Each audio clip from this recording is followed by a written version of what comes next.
Do I look fresh and ready to go? Because I just stepped off a plane from Intel's event in New York, and man, the tech media was abuzz in the final hours there about Principled Technologies. You may have heard of them. Intel commissioned a company called Principled Technologies to independently benchmark its 9900K CPUs, and it did so against other CPUs, including AMD. So it's competitive benchmarking, not just within the same new generation, for example. So this got then published to the official Intel newsroom, thereby effectively endorsing the testing that was conducted. Intel seems like it trusts the data and published it and put its name on it. So these documents that were published are effectively Intel's documents. We can put the possessive S on there because Intel has taken possession of the documents and has published the data and references the data in its own newsroom. So the reason I'm pointing this out, and it's important, is because in a situation of gross incompetence by a third party, like Principled Technologies, which we'll be talking about in great detail today, the company that commissioned the work can then hide behind that incompetent company, Principled Technologies, and say, we didn't do it. We didn't do the testing. I don't know. I don't know, man. They did it. Push the blame over to them. But in this case, there's a certain level of responsibility that you must take when you are branding something with your name and publishing it on your official newsroom website while you have a room full of media from all over the world. So in today's content, then, we'll be walking through every single point of fault in the document, painstakingly, focusing almost entirely on the flawed test methodology. We don't even have to validate the tests, although we have data for most of them anyway. But we can speak to the flawed testing from the get-go. So let's do that. Before that, this video is brought to you by us and the Gamers Nexus store at store.gamersnexus.net. Or you can grab one of our other products like the Raglan two-tone hoodie, which we have in stock, or the full Gamers Nexus logo t-shirt that we just restocked in cotton and tri-blend. Learn more at store.gamersnexus.net. Quick update before getting into this video. We had it all done, but Intel called us and provided a statement. And so that's important to provide before we get into all the reasons why this testing was bad anyway. The statement reads, quote, "We are deeply appreciative of the work of the reviewer community and expect that over the coming weeks, additional testing will continue to show that the 9th gen Intel Core TM9900K is the world's best gaming processor. Principled Technologies conducted this initial testing using systems running in spec, configured to show CPU performance, and has published the configurations used.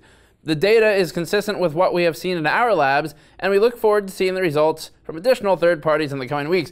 Now, it's still inconsistent with what we've seen, and also all of the other problems with the content still remain. So we'll go over that anyway in this video, but Intel provided that statement after we had rendered and everything, so I thought might as well include it and re-render it so that Intel has their side in here as well. And another note here, just before we really get going in this, we found out Principled Technologies is about 25 minutes away from our office. So at this point, we'll already be driving over there. We're just gonna show up and see if they let us in and see if we can talk to them about their testing configurations, maybe run some of our own tests, look at their data, stuff like that. So we'll see if they let us in. Probably not, but this video will go live hopefully just around when we're arriving, so they shouldn't have any reason to shoo us away just yet. Back to the original content. First of all, it's unfortunate that this is even happening right now because the 9900K launch went otherwise smoothly. I didn't really have any problems with it as an event, which is really rare.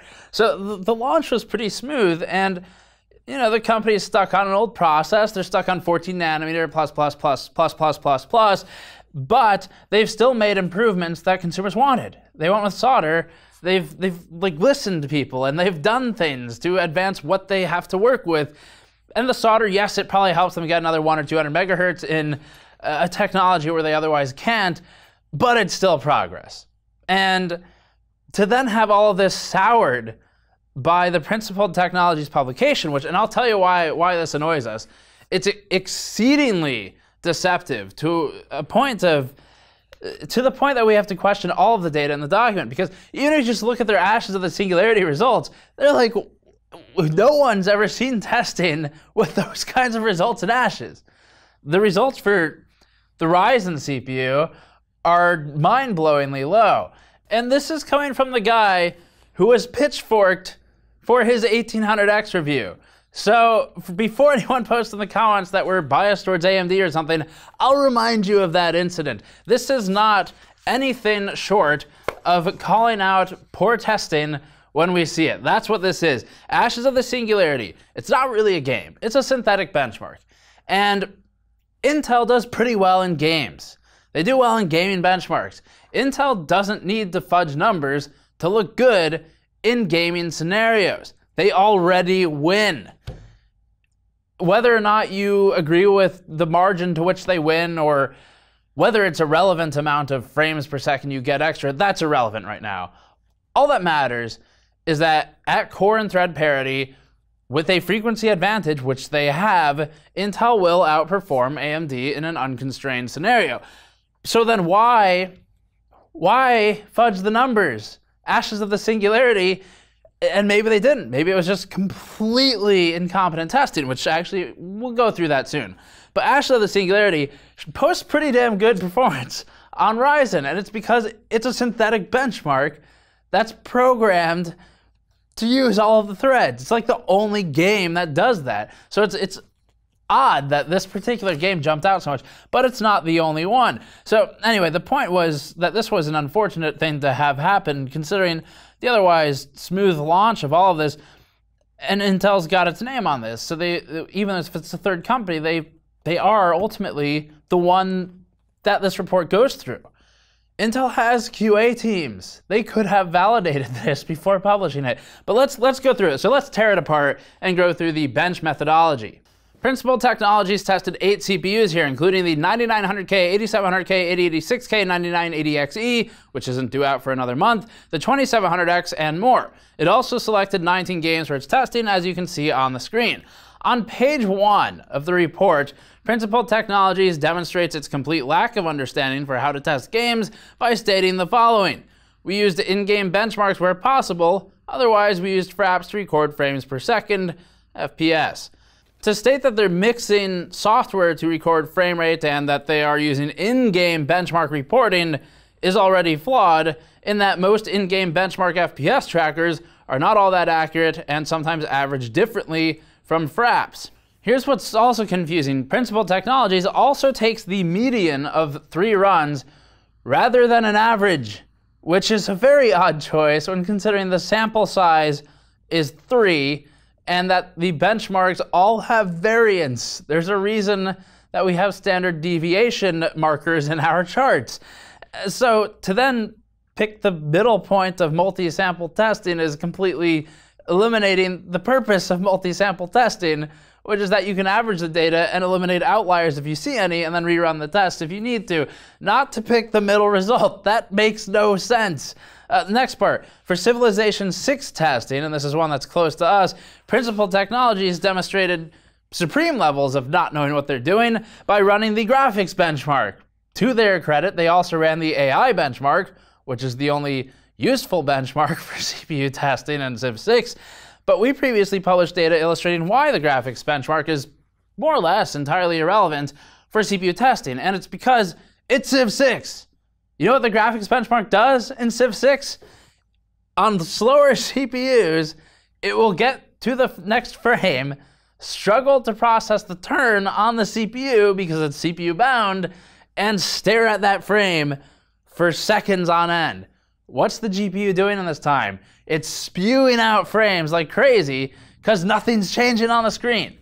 So depending on how they tested this, and I don't know how long they allowed it to run. I don't know if they let it run the entire duration or what they did for the graphics benchmark. We probably did. Depending on how they tested it though, especially if they set a specific test duration and then cut it off at some point, the actual result will be that slower CPUs will perform better than they should in any other benchmark because the GPU's frame rate, or well, the GPU's ability to spew out frames is what I should be saying, while the CPU is trying to process the next turn, is going to counteract any performance deficit. So that is a tremendous flaw in the testing methodology, and this is a genuinely bound to the CPU game for the most part.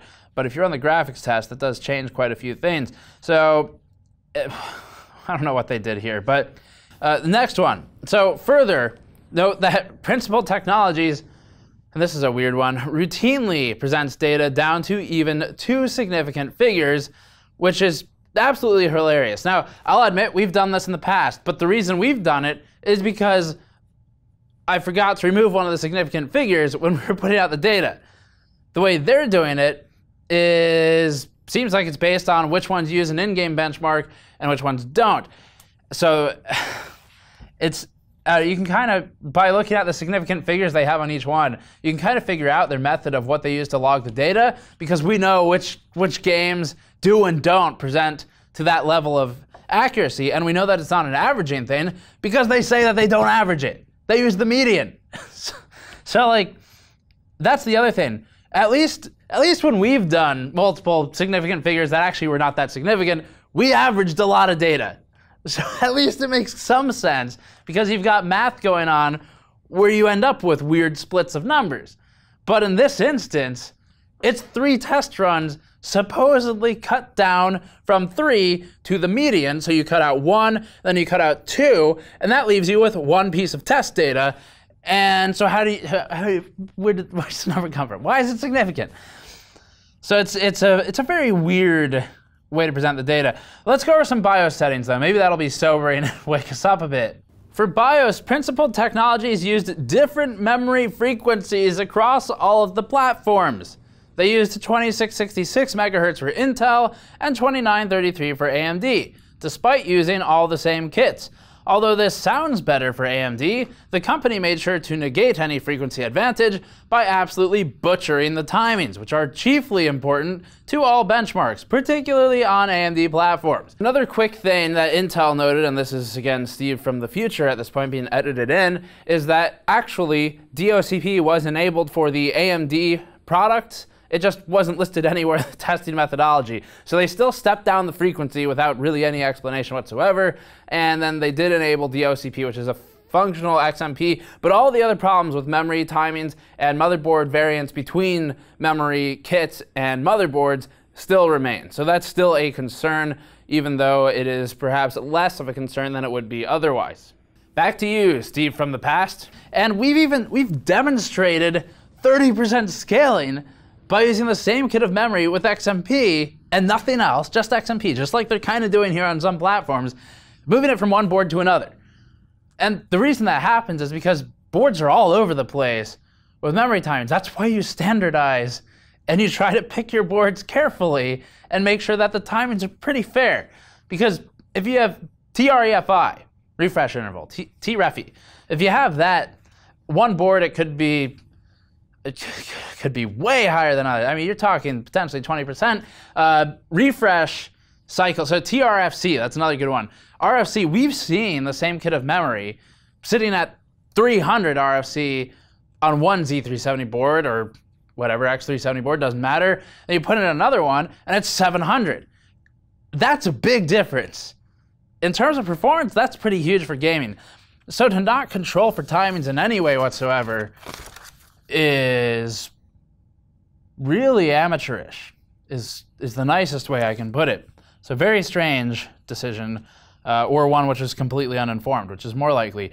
And then next, by the way, if you want to see some of that data for how timings can impact things, motherboard to motherboard, check out our What Are RAM Timings video for primary timings, part 1, Principled Technologies. I would recommend you watch it. You might learn something. Memory timings are extremely inconsistent though, and that was a big problem for us. So moving on from memory timings and onto things like thermals, which we also know decently well, I would say, we have more concerns. All of the testing was done inside of a Thermaltake case, not one of the better ones. It was one that more or less resembles an R6, for example. So it's got poor airflow. And this might not matter, except that the AMD CPU, the 2700X, was for some reason tested with the stock box cooler, which is okay as a cooler, I guess, but all the other platforms, supposedly, were tested with the Noctua NH-U14S, which is one of the best air coolers we've tested recently. So what happens here is the 8th and 9th gen products end up on a really good air cooling solution versus a stock solution. It's completely unfair. Like, okay, so the Intel parts didn't come with a box cooler. why is that an excuse? If you're like, okay, so here's the thing. If their argument is the AMD came with this one, so we should use it in our testing, then the counter would be that the Intel parts didn't come with one, and so we shouldn't use one for testing. Either stick to the same thing, use what's in the box, i.e. nothing, or use the same cooler for all of them. It's completely unfair. It's crazy. So what's another one? It's almost like, I don't know, some of this stuff. So the company fails to mention control of fan speed at all. That's kind of another really important thing, which leads us to question whether the fans were plugged into the case's fan controller, which would be an accidental blessing in that they would be probably somewhat controlled to a decent amount, or into the motherboard, in which case, who knows? Who knows what it does? Depends on the motherboard. And they might be in fast mode if they're plugged into the case controller or something if they're lucky. It seems like the only way this company would do anything at this point competent for testing would be by accident. And so we will allow for this possibility that maybe the fans were controlled properly by accident, but otherwise it is not mentioned at all. And the 2700X ends up without the Noctua cooler. There's no mention of what the Threadripper CPUs use that we saw anyway, unless we missed it. But if they strapped an NHU 14S on there, that one is not specifically made for Threadripper unless they use the TR4 model. And that one doesn't, the non-TR4 model doesn't cover the whole IHS anyway. You can make it work, certainly. We've done it. But if you, actually, yeah, that was pretty funny when we did do it though. But if you do that, it doesn't cover the whole IHS. And there's a big difference there in performance with Threadripper. So very, very odd decisions.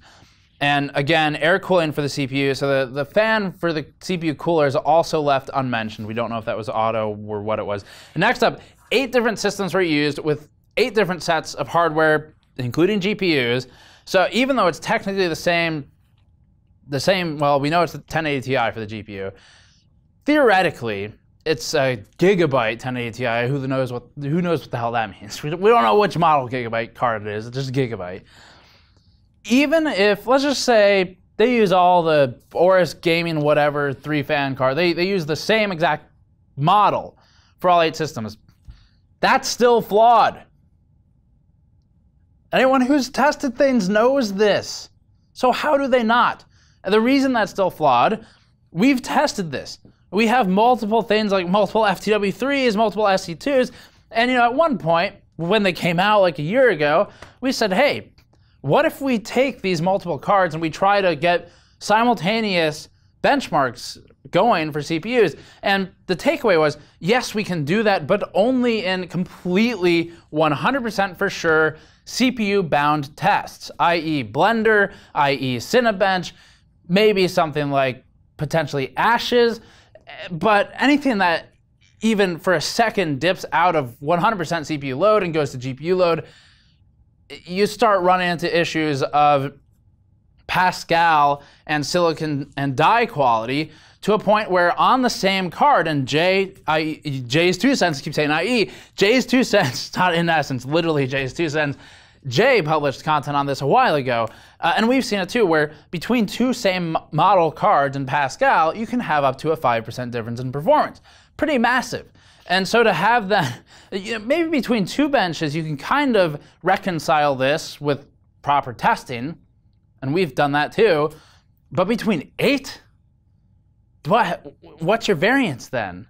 One might be 5% faster. What if one's 5% slower than baseline? You might have a massive delta there, and for no good reason. So principled technology seems to be missing this specific core principle, but there's more still. For memory, kits of 4 by 16 gigabytes were used in every system, which is completely insane. 64 gigabytes of RAM. With a 2700X and an 8700K, really? Really? So they're either, whatever, they're using 64 gigabytes of RAM. That's fine. But here's the reason it's actually not fine. The reason it's actually not fine is because, as we said in the memory, it seems like they were just completely chaotic. Sometimes there's XMP, sometimes they're not, sometimes they're dropping frequency, sometimes they're dropping it to a different number than the other number.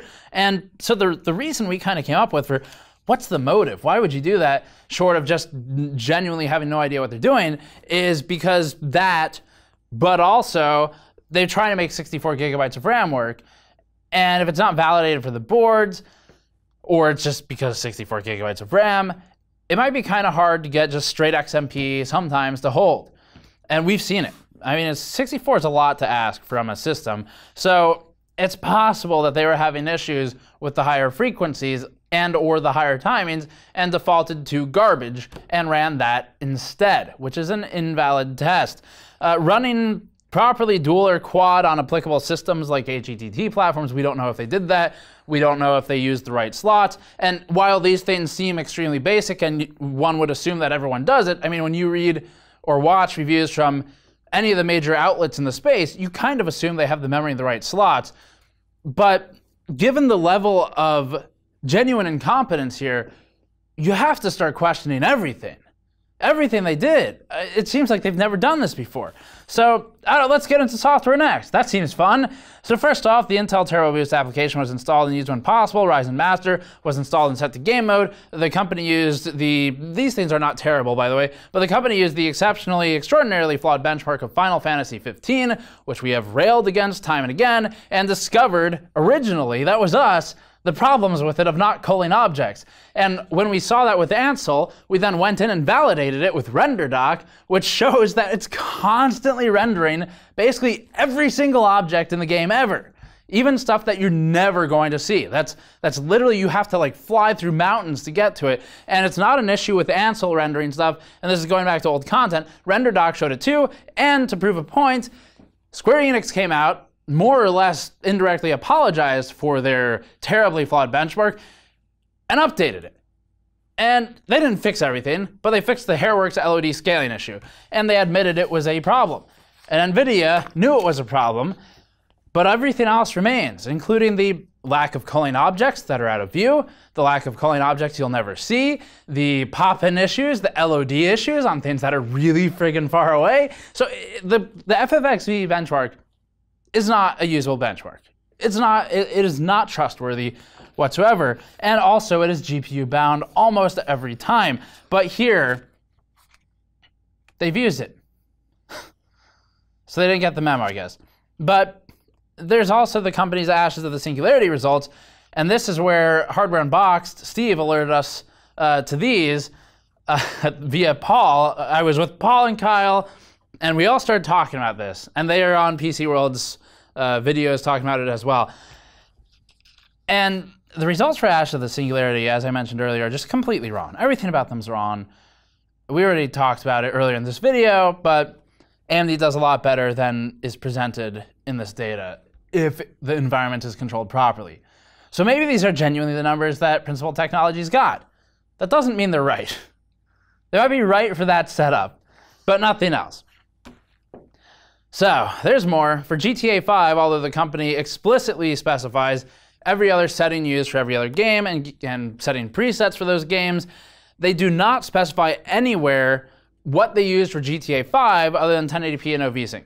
And GTA 5 doesn't have a preset. You have to go through every setting and set it manually. And also, GTA 5 will change those settings with a hardware change. That's important to know, because if you don't know it's doing that, it can change something that you might not even realize changed. Not like resolution, it could be grass quality. And that has a big impact on performance. So we have to question whether these are valid results, because they don't specify if they even know that they have to do this. And like I said, normally with, let's just take Hardware Unboxed, for example, or I don't know, Anantech or someone like that. If one of those two sites or YouTube channels runs tests in something like GTA 5, I can trust with pretty good certainty that they did it properly, and that they set the right graphic settings, that they know they might change, and that they're controlling those things. I can trust that with relative certainty. That's because those outlets have gained that trust. Principal Technologies has illustrated that there's no reason to trust them, and so we must call everything into question, including the GTA 5 testing. Finally, there's a big disclaimer at the bottom that reads the following. Disclaimer of warranties, limitation of liability. Principal Technologies Incorporated has made reasonable efforts to ensure the accuracy and validity of its testing. However, Principal Technologies specifically disclaims any warranty, expressed or implied, relating to the test results and analysis, their accuracy, completeness, or quality, including any implied warranty of fitness for any particular purpose. All persons or entities relying on the results for any testing do so at their own risk, and agree that Principal Technologies, its employees, and its subcontractors shall have no liability whatsoever from any claim or loss or damage on account of any alleged error or defect in any testing procedure or result. Parenthetically, and I'm adding this, of which there are many, and then continues to say, in no event shall Principal Technologies be liable for indirect, special, incidental, or consequential damages in connection with its testing, even if advised of the possibility of such damages. In no event shall Principal Technologies liability, including for direct damages, exceed the amounts paid in connection with Principal Technologies testing, basically a refund. Customers' sole and exclusive remedies are set forth herein. And also it says elsewhere, and this may have been in the Intel counter documents that was included, but there was another statement that said software and workloads used in performance tests may have been optimized for performance only on Intel microprocessors. Wow. So is that it? Nope. There's one more. So one more. There's another, and this isn't too uncommon. It's just the absurdity of everything else leads us to it. Intel, there's a quote, Intel will be marketing the Intel registered Core TM i9-9900K with the tagline, quote, performance unleashed, close quote, in certain jurisdictions, including PRC and Vietnam. Intel will be marketing the Intel Core 9900K with the tagline, quote, Intel's best gaming desktop processor, end quote, in certain jurisdictions, including Argentina, Belarus, Belize, Egypt, El Salvador, Guatemala, Honduras, Italy, Japan, Panama, Peru, Saudi Arabia, and Turkey. If you are media or an influencer from these countries or otherwise communicating directly to residents in these countries, e.g. on local language social media, please only refer to the tagline Intel will be using in that country in lieu of the claim on this slide or document. Which, like I said, this particular thing isn't malicious. We've seen it before. All the companies do it. It's some weird, legal, mystical marketing thing that apparently is necessary and no one actually has to follow. It's just no one wants to be told what to do either. And if you're gonna have one tagline in one country, I don't know. I don't know what the deal is, but it just, you know, in light of everything else, it does seem oddly, it just seems odd. It just seems weird. So that sums up the whole situation. It's just weird. And it's very disappointing because I'm pretty excited about testing some of the stuff coming up. I'm not gonna say the products, not really excited for the product directly, but for testing a lot of it. There's some cool stuff Intel's done, and it deserves being looked at by someone who knows what they're doing. Not these people. Not these people. So why? Why'd you do it, Intel? Why'd you do this to yourself? It went so well. The event was properly organized. You didn't have Jensen on stage talking for 3 hours. You didn't delay media outside for 2 hours. You didn't let the public in first. You had like useful demos and people on site to talk to, and everything was very to the point. And we got the information we needed. We got it quickly for the most part, except for, well, whatever. We'll go over that later. But then I leave the event, go back to the room, prepare to leave, and I'm presented with this thing. Just all of this that we just went over. Why? Why'd you do it?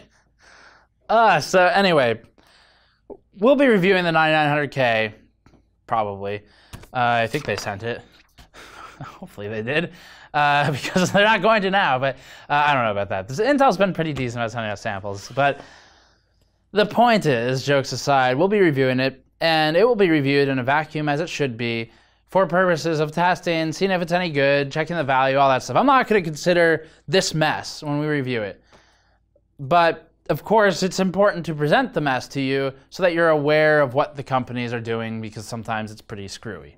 So, and Intel, for what it's worth, did not conduct these tests, but did commission them and then find them valid enough to publish and stand behind, to the extent of writing documents with subnotes referencing these tests and saying that you can reference the document, this document, for that data.